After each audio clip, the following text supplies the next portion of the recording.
One of the simple approaches I use is that we really don't want to buy anything until it's at least half off, 50% off. So, so if I were, let's say, 100% cash, and I'm just starting a fund, then that's what I would do. I would look for opportunities where there's a significant mispricing. Think about what Pabrai just said. I wouldn't buy anything unless it's at least 50% off. It's a simple rule, but it's also radically different from what most investors do. When was the last time you saw a stock drop by 50% and thought, that's too risky? For Pabrai, that's not fear, it's opportunity. But why does this contrarian approach work so well for him? And more importantly, how can you use it to build a portfolio that grows even when the market is in chaos? In this video, I am breaking down Mohnish Pabrai's simple but powerful 50% off rule and why he invests in industries most people avoid, like coal and shipping. I'll show you Pabrai's philosophy, how he identifies hidden gems, and how you can use it to build a portfolio that grows even in today's uncertain market. The US economy is gaining momentum in 2025, but it's also the perfect time for investors like Mohnish Pabrai to shine by doing what most people won't. While everyone else chases hot trends like AI and renewable energy, Pabrai takes a different path, seeking hidden value in the so-called unloved industries, places most investors avoid entirely. For this, you need to look at the real GDP graph. Let's look at the numbers. The GDP grew by 2.8% in Q3 2024, thanks to strong consumer spending. There was a dip in early 2024, with growth falling below 2%, but the economy bounced back to 2.5% in Q2 and a solid 2.8% in Q3. This steady recovery sets the stage for investors who know where to look, like Pabrai, to find opportunities others miss. Inflation is moderate, unemployment is low, and demand for essentials is strong. It might seem like the perfect time to follow the crowd and invest in trendy sectors. But that's not how Mohnish Pabrai operates. Instead, he finds value where others don't even think to look. Take his portfolio, for example. Consol Energy, CEIX, and Warrior Met Coal, HCC, are key holdings. Coal and energy may not be glamorous, but they're essential. These companies have strong pricing power and solid fundamentals, making them resilient through economic cycles. Pabrai's focus isn't on what's popular, it's on what's undervalued and indispensable. For 2025, his message is simple: ignore the noise and focus on fundamentals. Is if you make a list of all the products and services and places that you shop at, okay, you will find the overwhelming number of those are monopolies. Okay, so, do you use an iPhone? Guess what? It's a monopoly. Okay, do you shop at Amazon? Okay, and who sends you your utility bill? They're all monopolies. Okay, so identifying monopolies is relatively easy. You can identify them by looking at companies that you're really familiar with, that you're a customer of, a client, or whatever. The other way you can get to understanding a monopoly is looking at the numbers. Their financials will scream out and tell you, I'm a monopoly, even when they just want you to go away and not look at them. Mohnish Pabrai's approach to investing is a masterclass in simplicity, precision, and patience. His playbook isn't about riding trends or making flashy predictions. It's about sticking to timeless principles that repeatedly deliver extraordinary results. At the heart of his strategy is a unique focus on businesses with a PE ratio of 1 or less. It might sound too good to be true, but Pabrai has consistently found these golden opportunities over the years, demonstrating that disciplined research and a long-term mindset pay off. One standout example of this strategy is his investment in Fiat Chrysler in 2012. The company was trading at an average price of $4 per share, a price most investors might overlook as too risky. But Pabrai saw potential. By analyzing its earnings potential and recognizing the value hidden in its Ferrari spin-off, he essentially bought a company for a fraction of its true worth. This investment, which he calls a PE of 1, went on to deliver exceptional returns. His belief in such opportunities stems from years of experience, as he often emphasizes that these PE of 1s only appear once every 2 or 3 years. However, when they do, they can upgrade an entire portfolio. His investment in Suntech Realty, an Indian real estate company, is another example. After demonetization temporarily disrupted India's economy, Pabrai acted quickly to secure a high-quality business at a steep discount. Yet even the best strategies are not foolproof. Pabrai is transparent about why some investments fail, which he attributes to 3 main factors. The first and most common reason is leverage.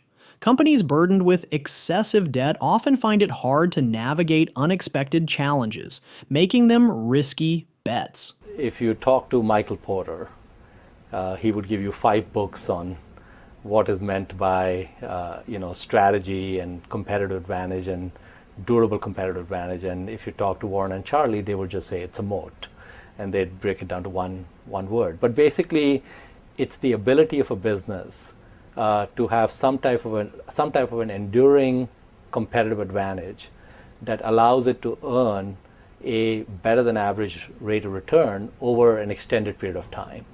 So some businesses have narrow moats, some have broad moats, some have moats that are deep but get filled up pretty quickly.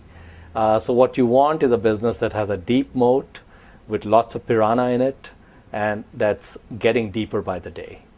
That's a great business. A moat is what gives a company a lasting edge, allowing it to outperform competitors and generate strong returns consistently. But not all moats are created equal. Some are fragile and can erode over time, while others grow stronger, solidifying a company's dominance. The mistake many investors make is overestimating how durable a competitive advantage really is. Pabrai stresses the importance of identifying businesses with sustainable moats, companies that are built to thrive long-term and deliver steady returns. Leadership is another critical factor. Even a great business can falter under poor management, while strong leadership can navigate tough times and amplify success. That's why Pabrai takes due diligence seriously. Before investing, he dives deep into the company's financials, evaluates its position in the industry, and ensures the leadership team meets his high standards. As a professional investor, Pabrai understands the enormity of the task. There are over 50,000 publicly traded companies worldwide.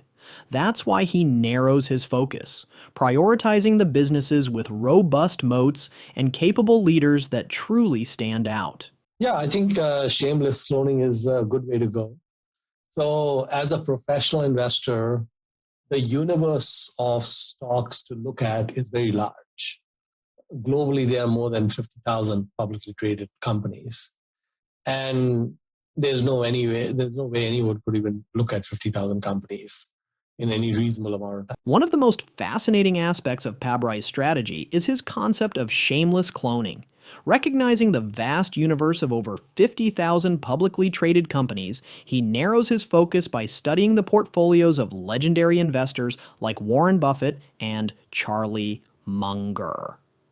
This approach not only reduces the overwhelming pool of options, but also leverages the insights of proven minds, as these investments have already passed rigorous filters. Pabrai then applies his own analysis to these high-conviction picks, ensuring they align with his circle of competence before investing. This method, which he likens to bowling with bumpers, minimizes errors while maximizing returns. His humility and learning from others highlights his pragmatic and disciplined approach to investing. I don't care about any market. I care about individual businesses and individual stocks. So I don't really pay attention to, I don't care about the interest rates. I don't care about Fed policy. I don't care about the inflation rates. For most businesses, the micro will trump the macro. So the specific things around the business will be the ones that will dominate the long-term results. That is good info. But where Mohnish is focusing, In 2025, Mohnish Pabrai's 2024 portfolio offers a fascinating glimpse into his mindset as he positions for 2025. His holdings show a strategy that's as unconventional as it is disciplined, with an emphasis on industries that others often avoid, but that remain critical to the global economy.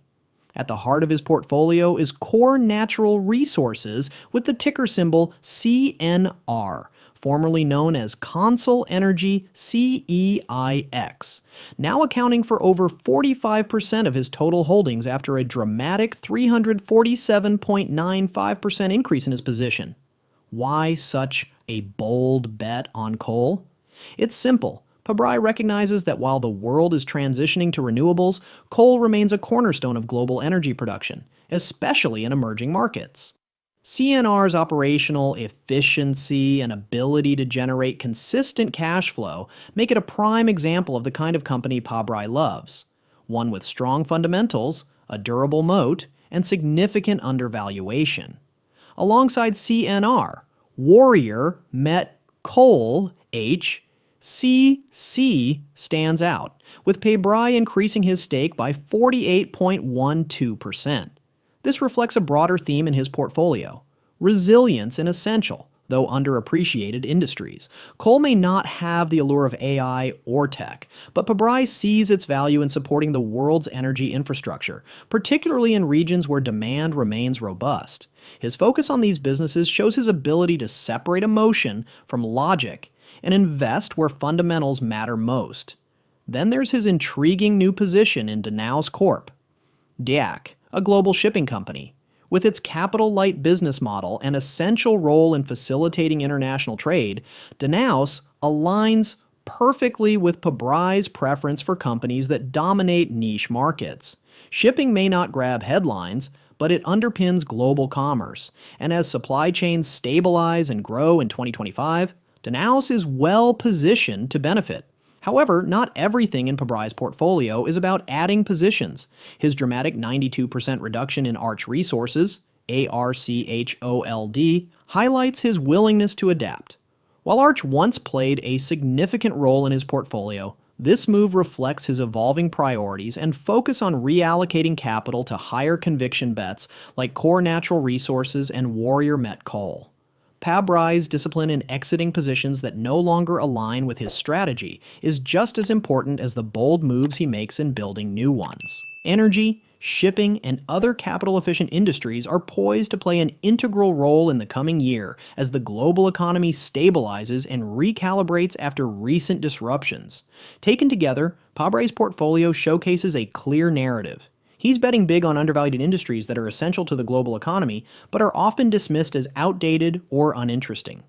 Mohnish Pabrai's philosophy isn't just about reflecting on past successes, it's about evolving for the future. While much of his approach builds on timeless principles, there are new dimensions to consider as the global economy shifts. One of the biggest factors influencing 2025 is the global energy transition. Pabrai acknowledges the ongoing shift toward cleaner energy, but emphasizes the continued importance of coal. If we try to satisfy our energy needs with solar and wind and nuclear, we'd have some really cold nights and we'd have some pretty dark homes. Humanity will have a dependency on thermal coal for some time. Thermal coal consumption is going down in the US, it's going down in Europe. It's still on the rise in places like India, and it's very much required for quite some time to have a civilization. Metallurgical coal, which is used to produce iron and steel. Shipping and logistics are also industries to watch. Pabrai's investment in Danaos Corp. Dawson's DIAC shows his focus on essential services that underpin global trade. The shipping industry is evolving, with decarbonization efforts and innovations like green shipping corridors and autonomous vessels becoming more prominent. As eco-friendly operators gain market share, companies like Danaos are well positioned to benefit from these changes. On the broader economic front, rising interest rates are reshaping the landscape, exposing weaknesses in debt-heavy companies. While Pabrai doesn't usually focus on macroeconomic trends, he understands how tighter monetary conditions favor businesses with strong cash flows and light debt. His focus on capital-efficient companies could become even more critical as these dynamics play out. Finally, there's the geopolitical factor. particularly the growing influence of Asia. With India projected to outpace global growth at 6.6% in 2025, opportunities in infrastructure, digital services, and real estate abound. Pabrai's early bets in Indian real estate suggest a continued focus on this region, especially as urbanization and digital transformation accelerate.